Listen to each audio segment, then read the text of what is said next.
Okay. Sorry, it was buzzing. Main episode, guys. This is episode 37. Wow. It actually is episode 37. That's great. We're almost to 2 years now. Dang. What? Dang. It doesn't feel like that. It feels like we just started this. Oh my gosh. It feels like it, but I get where you're coming from because also it doesn't feel like it. Yeah. There'll be some days where I'm like, oh my gosh, we've been doing this for a hot minute. And then there's some days where I'm like, oh my gosh, have we really been doing it that long? Right? Nothing too special about this. We have stupid statistics, soccer, and the Olympics, and a little bit of racing. And of course, we'll finish off with radar points. If you haven't checked out our live stream that we did yesterday, please go ahead and do that. That will probably be in this corner. So, fingers crossed, I just pointed to the right corner. But we went over our NFL season highlights, and now we can look forward to the draft, seeing as the Super Bowl was played this past week, and we cover that in our live stream. So, moving forward, we will attempt to do an episode for the draft. We may or may not live stream the first round, but maybe it'll be like the first 10 picks or something like that. I don't think it will be the whole thing. That's a little bit too much, but we'll try. Plus, it's a weeknight, so yeah. But the F1 season is coming up. We have our second week of testing this upcoming week, and we'll have to see how that goes. Hopefully, we see some improvements from last week. It's not looking too great, but we'll keep this episode on track, and we'll start with stupid statistics. Okay, guys, fair warning, I have been messing up words all day today. Lack of sleep. So I'm sorry if I messed something up. So, first things first, we have in his 7th career attempt to feature at the Olympics, 54-year-old Rich Ruohonen, close enough, makes his Olympic debut in curling for Team USA, 30 years after his first attempt, making him the oldest winter athlete for Team USA. Okay. And then we have Chris Paul announced on social media that he was retiring after 21 seasons in the NBA. Yeah, because this came after all the trades, and I think he got traded, and then the team that he got traded to waived him, and he was like, all right, well, And then there are 4 teams that have 2 first-round draft picks: the Cowboys, Jets, Browns, and Rams. Yeah, which the Rams are a little bit of a shocker. Yeah. I wanted to figure out how they ended up getting 2 first-round draft picks, but I couldn't. So, if you know, let us know in the comments. And then we have Tottenham Spurs sack head coach Thomas Frank. Doesn't bode well for our Champions League episode, yeah. Yeah. Because, okay, so we did the notes one day, we filmed the next day, and then that same day they ended up sacking him. And we didn't realize that. So that's a little asterisk on our Champions League video. Again, feel free to check that out because that's the top 8 preview. Awesome. They appointed Igor Tudor as manager for the rest of the season. Yeah, and they're looking at bringing in Sporting's coach, Rui, I can't remember his last name, Borges or something like that, Borges. Comment down below. Too many names, but with 48 oh my god.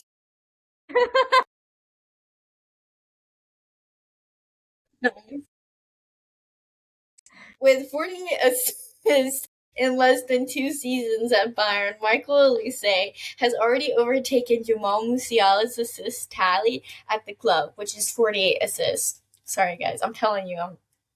No. I'm telling you, like, I don't even realize I say it wrong. Like, it takes me a second. You're just reading the thing above it, not the actual. It's been a rough day for me, okay? And then we have Harry Kane just scored 500 goals.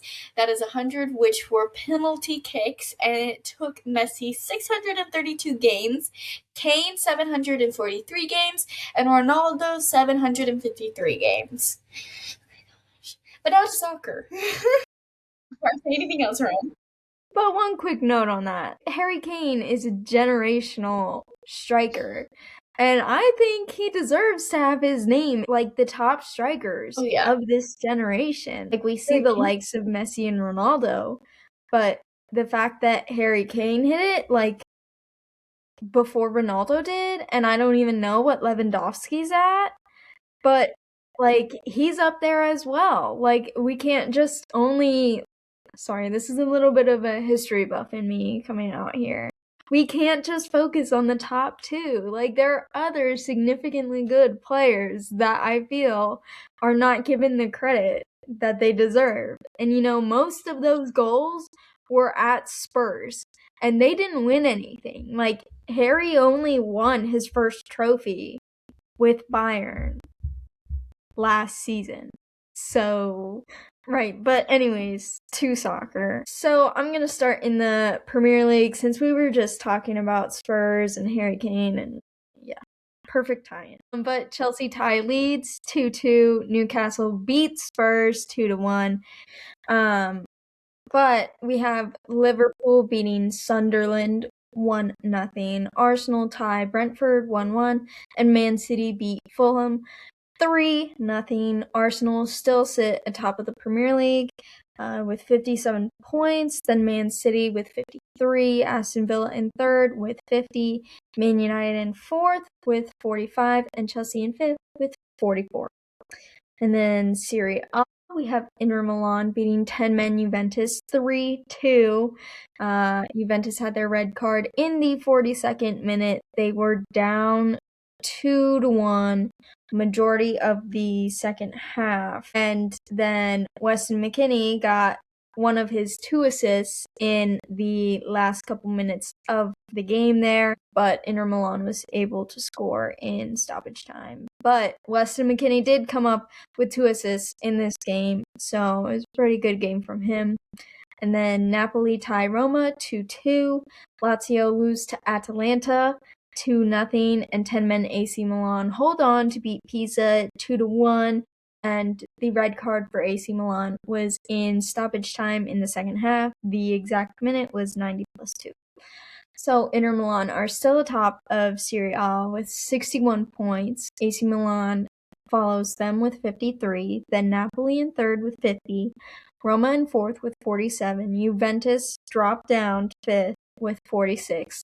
And Atalanta move up into sixth with 42 points.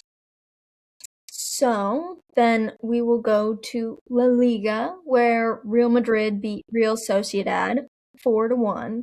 Atletico lose to Rayo Vallecano 3-0. And then Barcelona will play on Monday, so Julie will put in the score update. So there's currently, as of 9 p.m. on Sunday, Real Madrid are atop of La Liga with 60 points, but if Barcelona win on Monday, which Julie, the score, will either still be atop with 61 or they will be behind Real Madrid with 59 if they draw, or if they lose, they will stay in second with 58 points. So then third is Villarreal with 45. They are tied on points with Atleti, but since Atleti lost and their goal differential bumps them down to fourth. Fifth is Real Betis with 41, and sixth is Espanyol with 35. So then the Bundesliga, where we have Dortmund beating Mainz 4-0, Frankfurt beating Gladbach 3-0, Leverkusen beat St. Pauli 4-0, and Leipzig tie Wolfsburg 2-2, and Bayern beat Werder Bremen 3-0. We're finally back on track. Our goals were scored by Harry Kane and Leon Goretzka. Harry Kane had a penalty and then a regular open play goal in the 22nd and 25th minute, and Leon scored in the 70th minute. So we had 7 shots on target, 10 shots total, 61% of possession, and 4 corners. Yeah, I'm not gonna lie, I was supposed to watch this. I got up to my alarm to watch it. I turned it on my phone. I went back to sleep. I woke up at halftime.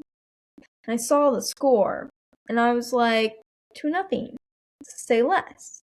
And then I went back to sleep. And then I woke up once the game ended, and I was like, it ended 3-0. Nice. But it was, I feel like it's a bit of an odd game because we had a lot of possession, but we didn't have a lot of shots on target or shots total compared to some of our other games.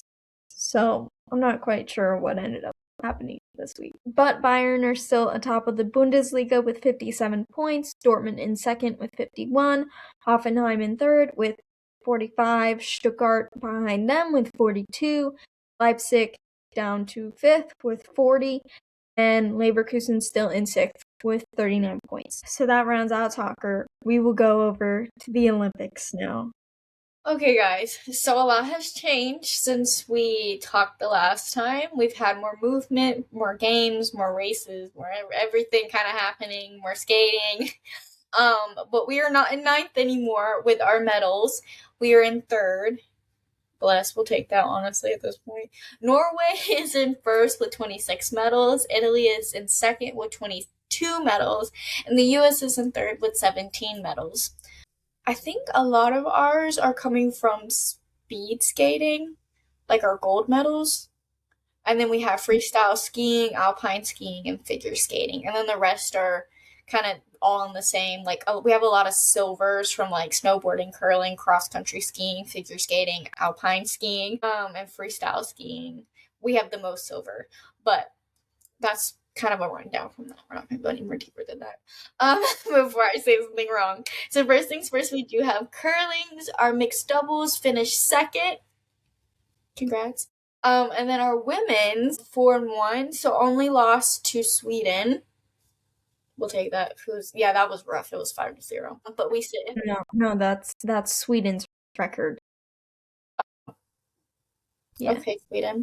Because Sweden is undefeated, but everyone else we beat. Okay, so guys, again, I'm not doing great. So we sit in 2nd place. We have 6 sessions of round robin left. Oh my gosh. It's not understanding this at all. And I should understand this, but I don't. 2 losses to Switzerland and Canada, but Canada cheated a lot, so we're just gonna leave that there. We sit tied for 3rd with Great Britain and 5 round robin sessions left. Sorry, Canada. That's true. And that's for men's curling, in case you didn't already say that. Sorry. I probably didn't. And then we have figure skating. So our women's singles qualifiers are on Tuesday, so we don't really have much for that right now. The men's single, Ilya choked and finished 8 after falling twice in his routine, went into the day in 1st. Now, I will say this. I did watch his performance, and I did watch a couple of the other guys' performances, and honestly, I don't want to be that person, but I feel like there was an issue with the ice because a lot of people kept falling in the same areas. But it could just be like, this is his first ever Olympics. He will have more to come. I already know it. He's honestly amazing. So it's not a shocker that it happened, but I think there could have been maybe things prevented. I don't know. It was kind of a hot mess. Yeah, well, I don't know. Didn't watch it, but I did see him falling. I saw those clips, but yeah, I didn't see anyone else's clips, but it kind of reminds me of what happened with Simone Biles, just on some of the headlines that I've seen. I haven't gone into reading a lot of them, but it's like, I saw one that he was like, yeah, I just had so many nerves going into that. Yeah. Kind of reminds me of Simone Biles. Yeah. And then we have pair skating. The results for final medals are tomorrow. Now, the ice dance, the controversy with judges over USA giving a lower score by French judge who gave French pair a significantly higher score. Now, you could call me biased because I am American, but I will say this. I watched both the performances, and I think our skaters, they were more in sync. They had a better performance. I think France was not well put together. They kept messing up and they were not in sync. And so that's the only reason why I'm like, I have to side with the US because there's some controversy with that. I generally think my biggest thing is your country should not do any voting. Like, I think if we're going to give out scores, we should step down. Like, if the US is performing, our US judge should step away. Let everyone else judge. If French is skating, French should not judge because it's going to be biased either way. You could say you're not going to be biased and you can still be biased.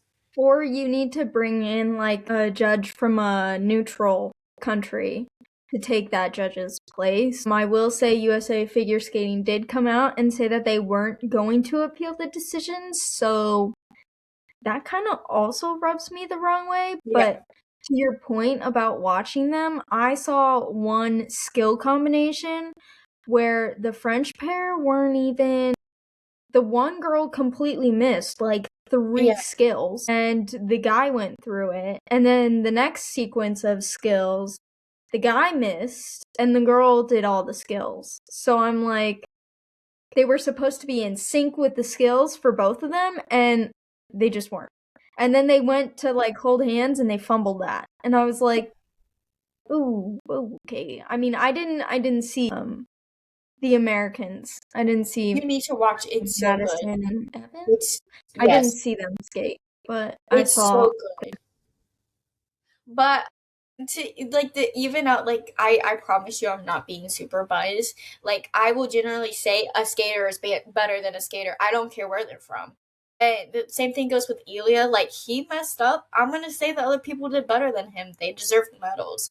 So I just, like, that's my 2 cents. I feel like it's kind of an unfair advantage for, like, everyone if you have someone from your place kind of giving up. And, like, even the American judge that was there didn't deviate as much as the French judge did. Yeah. So, I don't know.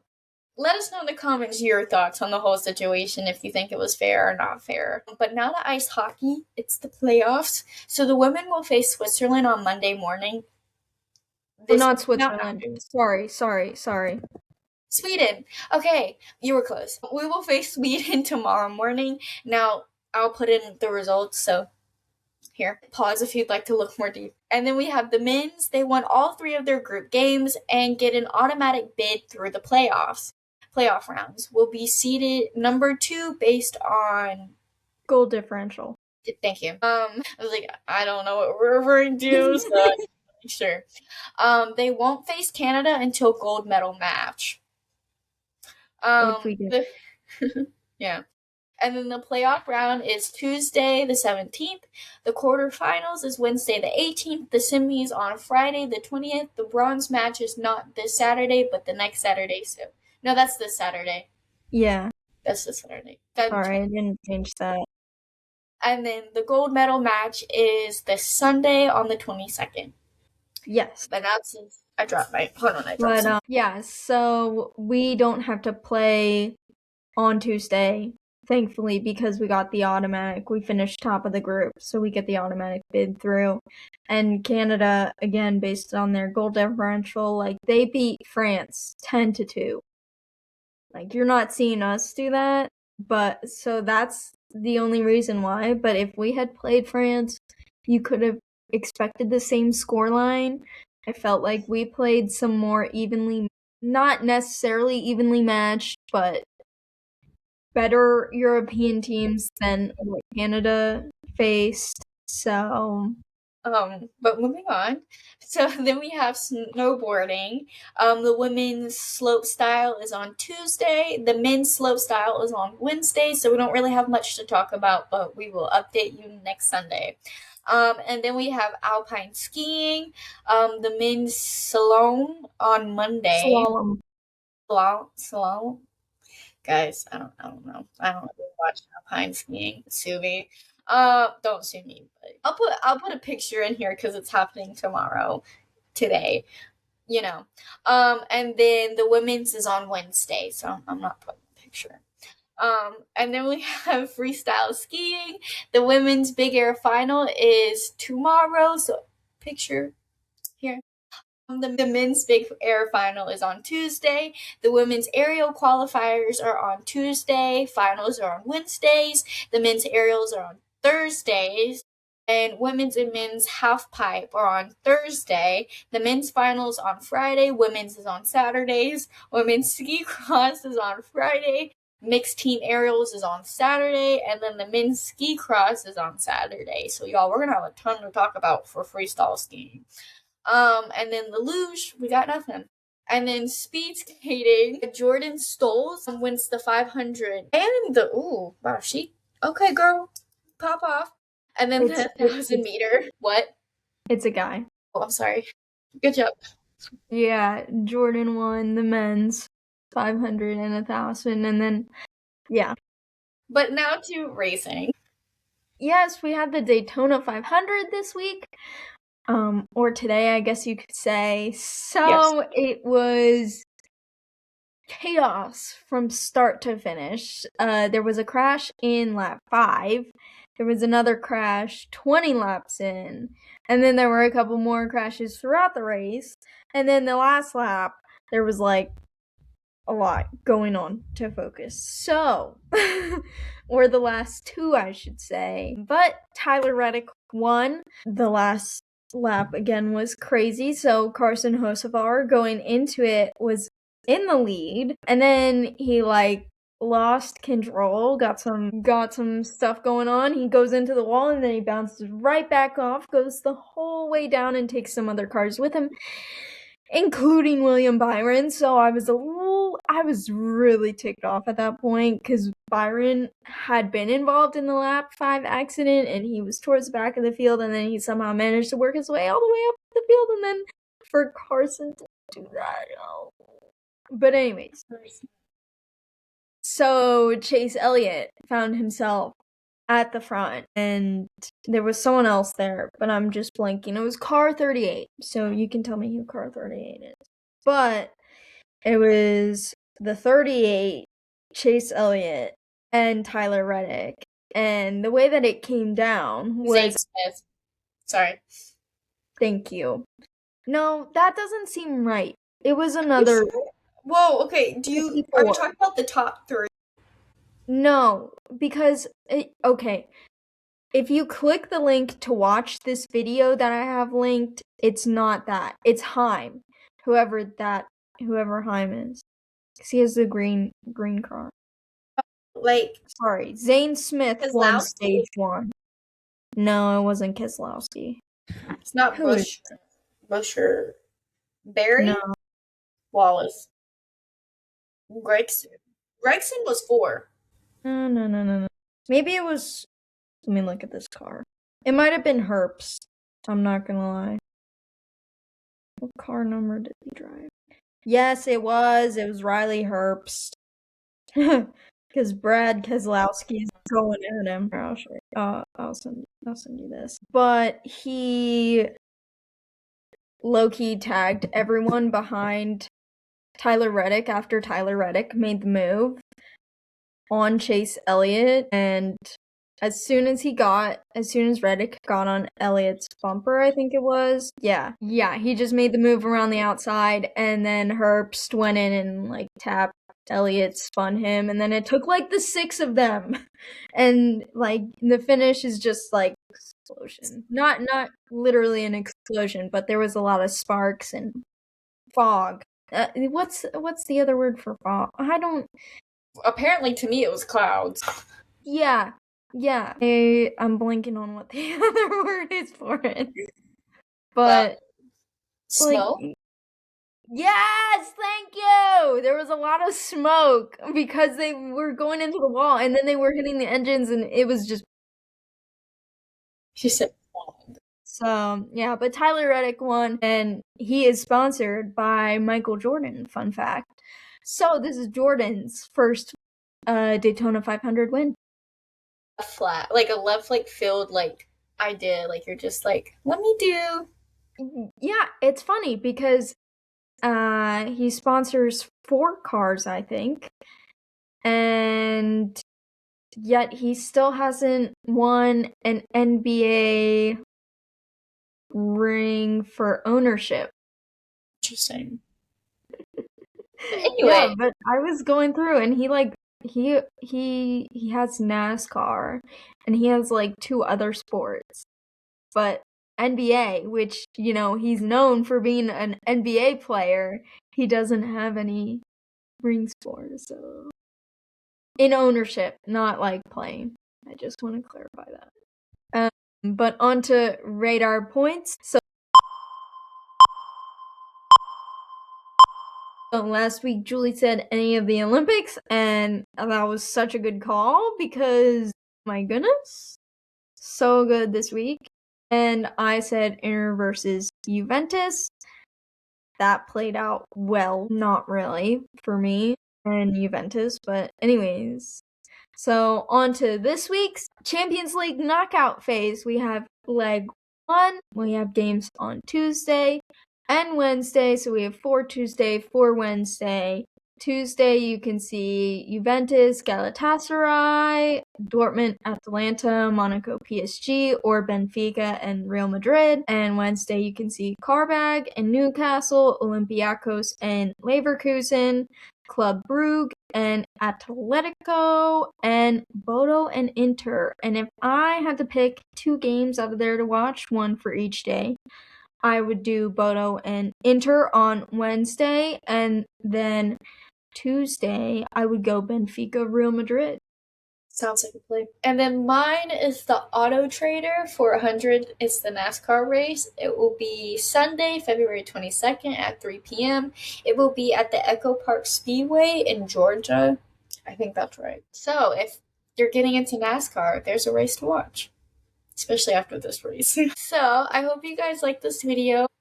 If there's anything we missed, let us know in the comments. But if you don't want to miss any of our other videos, please subscribe, turn on our post notifications, and like these videos. It means a lot to us. If you missed our live, we will do one eventually sooner than later. So if you don't want to miss that, again, post notifications. And then go check out our other social media pages down below in the links. Because we do post if we're going to be doing a live stream ahead of time. So you guys are kind of, I put that on my calendar. And you can get your questions ready. And that's pretty everything. So let us know in the comments any of your controversial comments or the games you were excited for or anything you thought was interesting.